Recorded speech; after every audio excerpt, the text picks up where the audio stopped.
Јавната општинска установа Библиотека Искра во соработка со Основното училиште Никола Карев денеска реализираа неколку активности преку кои го одбележаа 21 февруари меѓународниот ден на мајчиниот јазик. Покрај киот на реката група ученици делеа книги и оставаа пораки за значењето на мајчиниот јазик. Со поддршка на УНЕСКО 21 февруари се одбележува денот на мајчиниот јазик. Денот е одреден на 30-та сесија на Генералната конференција на УНЕСКО во 1999 година.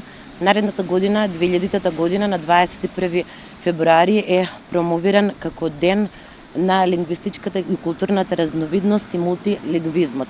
Идејата и целта на сето тоа е со прославувањето на мајчиниот јазик да се промовира секој засебно мајчин јазик и да се негува, меѓутоа да се промовираат и толерираат и учат и другите јазици во светот.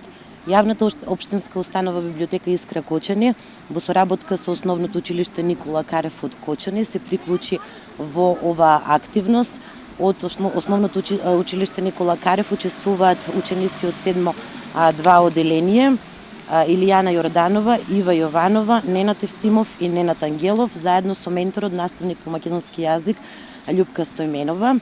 Настанот се одржа на отворен простор, почитувајќи ги мерките и протоколите за заштита од COVID-19.